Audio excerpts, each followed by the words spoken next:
Welcome to the Madison Miller Podcast. Today is Thursday, March 19th, 2020. Today I'm going to recap free agency and what's gone on since the last time I came on and spoke. Coronavirus latest, and recap last night's episodes of The Masked Singer and Lego Masters. All right, we're going to start with NFL free agency. The biggest story as of right now is the inevitable pen to paper with Tom Brady and the Tampa Bay Buccaneers.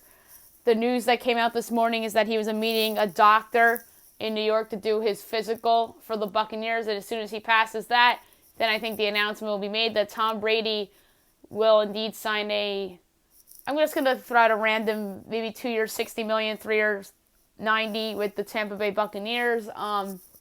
Talked about it a lot yesterday and how I think that this is a substantial upgrade from Jameis Winston, and it still comes with the risk because Tom Brady looked washed up last year, and let's face it, the Bucs have better pieces around Brady than the Patriots do, so maybe that will help Brady. And I do think the Bucs have a couple more pieces to add, offensive line and a little bit in the secondary, most notably. Maybe they sign Antonio Brown too. There's rumors linking them with Todd Gurley, the Rams running back, for a trade. So waiting on the Brady thing to become official. Todd Gurley, I'm interested to see who's interested in him.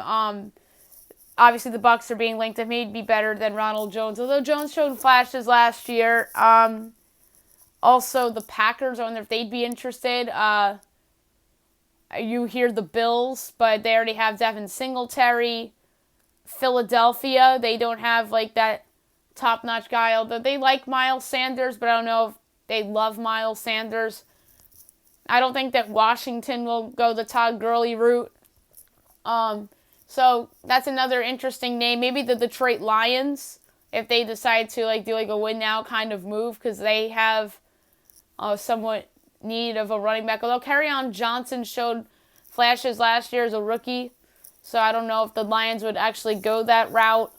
I don't think it'll be the Chargers because they love Austin Eckler.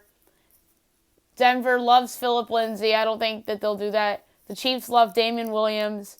Josh Jacobs, Raiders. So you have a lot of good running backs around the league. I don't know if where the fit is with Todd Gurley. But I'll tell you this.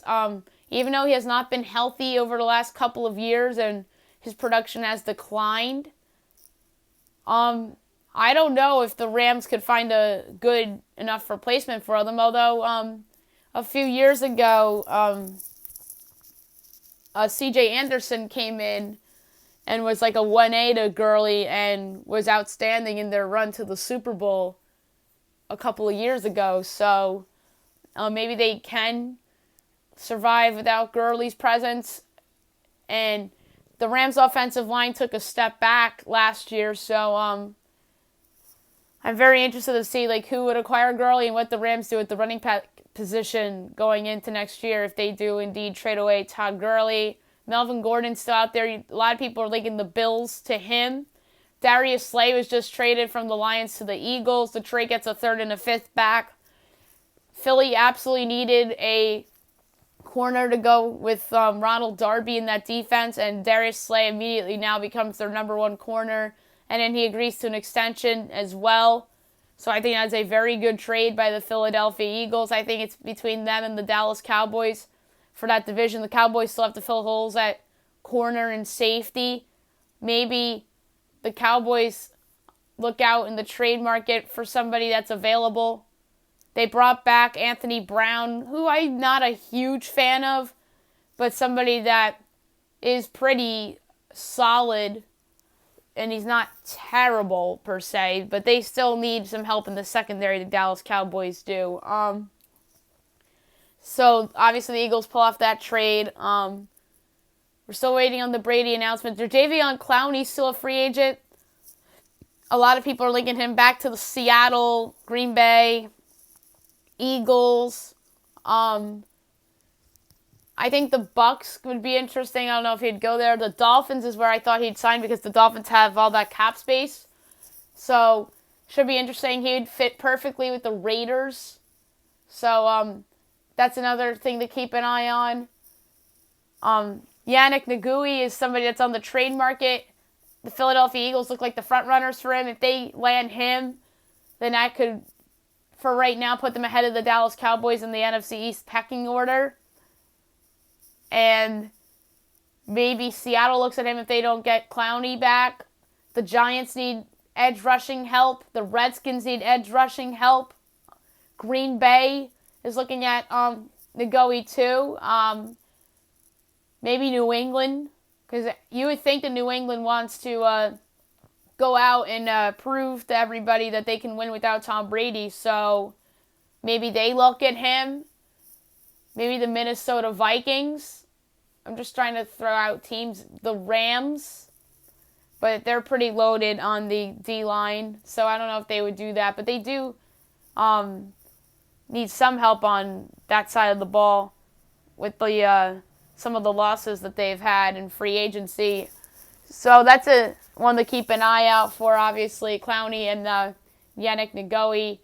The Bears traded for Nick Foles yesterday. We talked about that on the podcast. I'm not convinced that that's a major upgrade from Trubisky, but it's a nice upgrade, but I don't know if it's the upgrade that the Bears are looking for, because Foles has not shown signs that he could succeed outside of Philadelphia.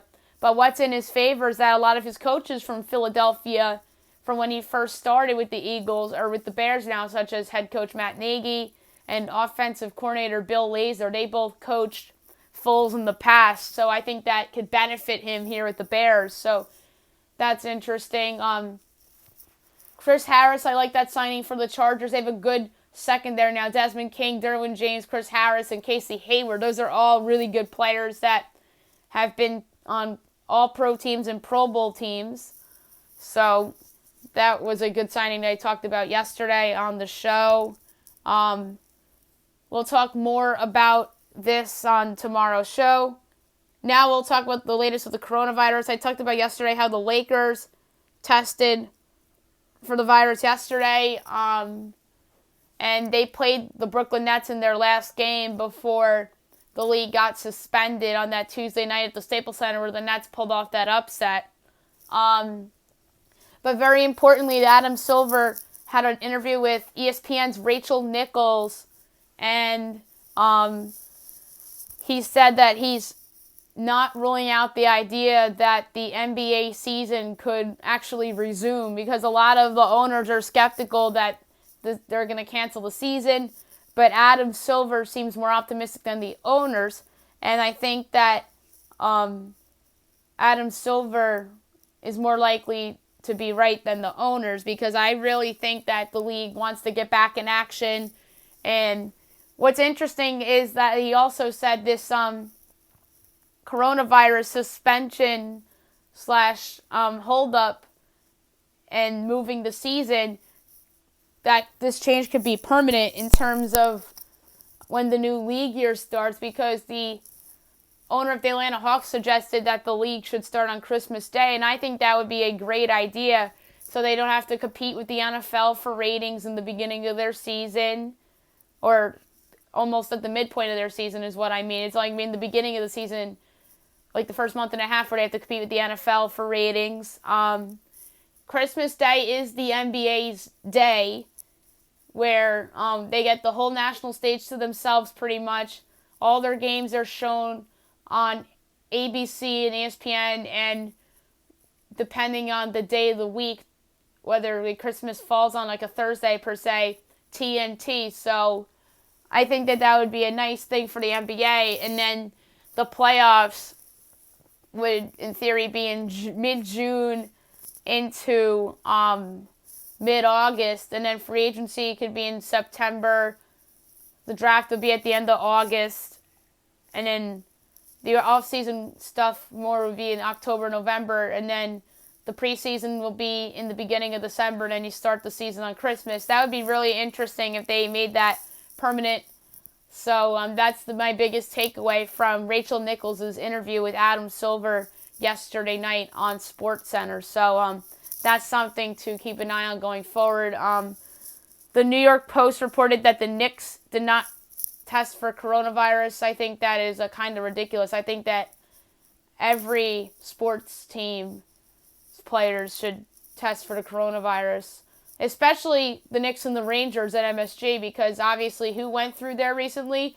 Rudy Gobert and Donovan Mitchell and Christian Wood. And what happened to all three of those players?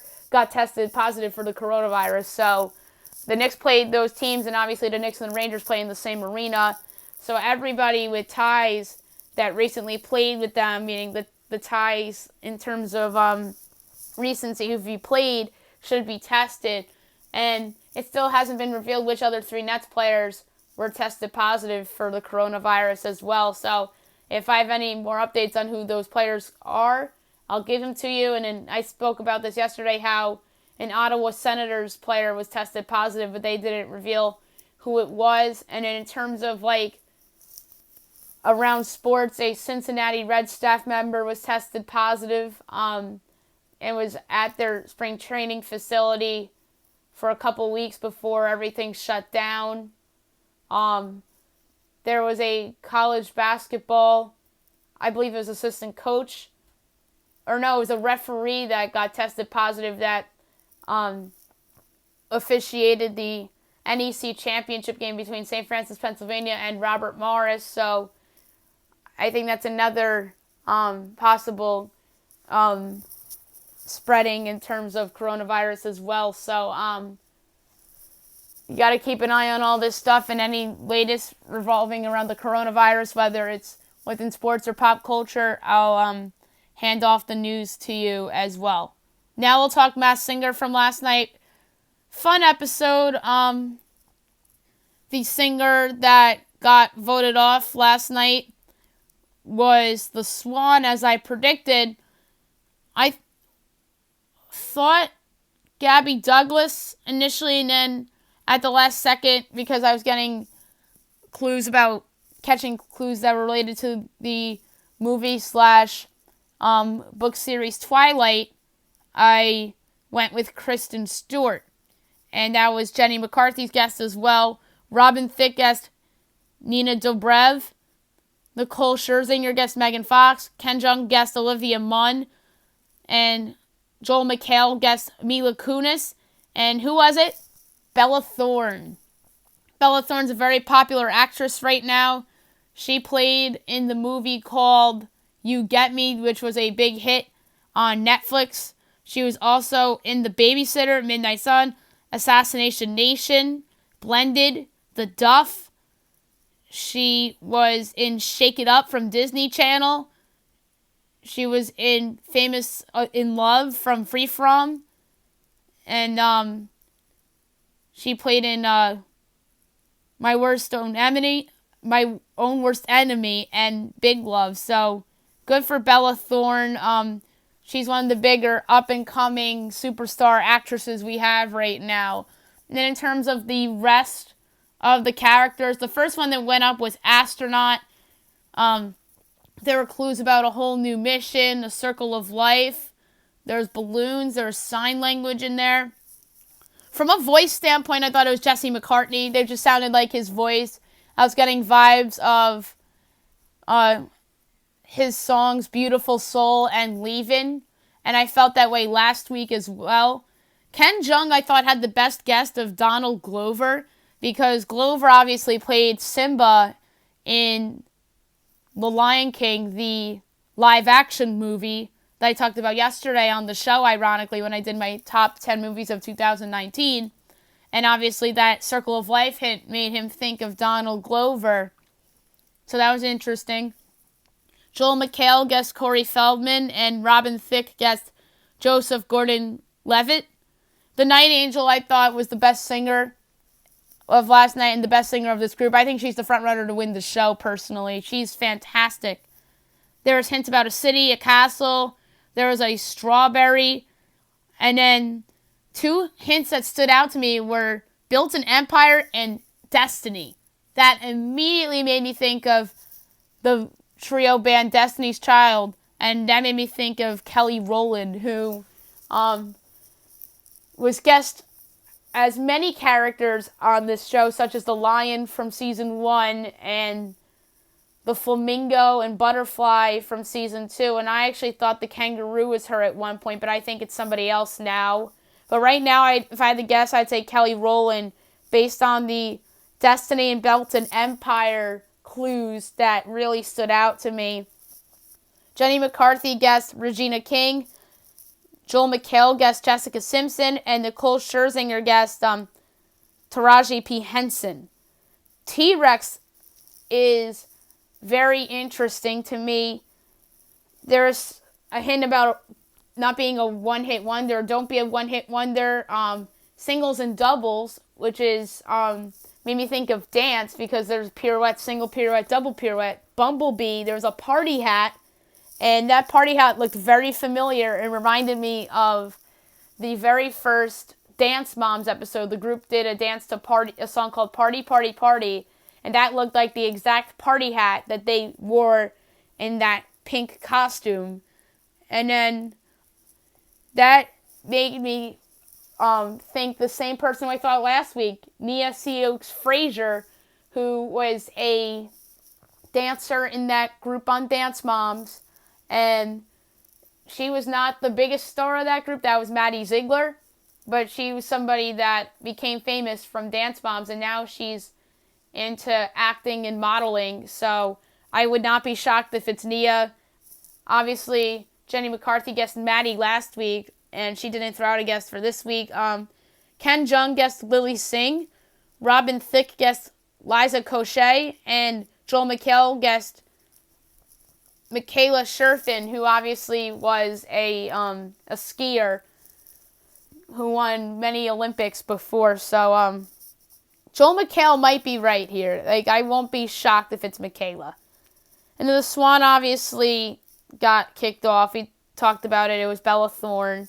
And her hint is that she loves Ken Jeong. She revealed that kind of hint in her performance with photos of Ken Jeong and hearts on the background of while she was performing. And obviously last year, Ken thought the flamingo was Bella Thorne, and that's what Bella said after she took the mask off last night. And a couple of her hints was dove in head first, moons and rainbows I thought was interesting. And there was a box with fruit, and then there was a lot of jewelry. And that does fit the personality of Bella Thorne as well. Rhino. Last week I thought it was A-Rod. I came away with a different athlete guess. There was a Southern vibes, somebody who had ups and downs. There was a guitar, a speaker, somebody that said flying high after last week. There's a city, there's a plane. He said something about defying gravity. There was a tennis ball and tennis racket in the clue package, which I thought was interesting, but I don't think it's somebody that is a tennis player. I think it's somebody that likes playing tennis as a hobby. And he talks about his family. And this is an athlete that has 2 kids, and he mentioned performing for a king, what I thought was kind of interesting. And there was a ring in there, and this athlete obviously has 2 Super Bowl rings. I think it's Peyton Manning, the former Indianapolis Colts and Denver Broncos quarterback, obviously. The Southern vibe, the voice, like that deep voice. I'm getting Peyton Manning vibes. It's funny because I thought the deer in season 1 was Peyton Manning, and it turned out to be Terry Bradshaw because there was a horseshoe hint. And obviously you think of a Bronco and a Colt when it comes to a horseshoe. So that's what made me think he was Peyton Manning last year. But I think right now, if I had to guess Rhino, it's Peyton Manning. Robin Thicke threw out Tim Tebow. But Tim Tebow's interesting because he won championships in college and not the NFL. And obviously he switched over to baseball. So it could be Tim Tebow. That's not a bad guess. I think that would be big for the show if they got Tebow. Chris Brad was Ken Jeong's guest. Nicole Scherzinger's guest was the swimmer Ryan Lochte, which was a solid guess in my opinion. I won't be shocked if it's Ryan Lochte. It could very well be Michael Phelps too, because he went through a lot in his life as well. So next Wednesday night should be a very interesting episode where the final three from this group will be unveiled into the Super 9, and the last one that isn't in the Super 9 gets unmasked, obviously. Now we'll talk Lego Masters. Fun episode last night. They had to make a storybook where the teams constructed a scene from a story filled by children that were invited to the show. And in following the build, a second page was added, and the kids individually chose those to add to the story. And Nicole Byer starred in this episode, which was pretty cool.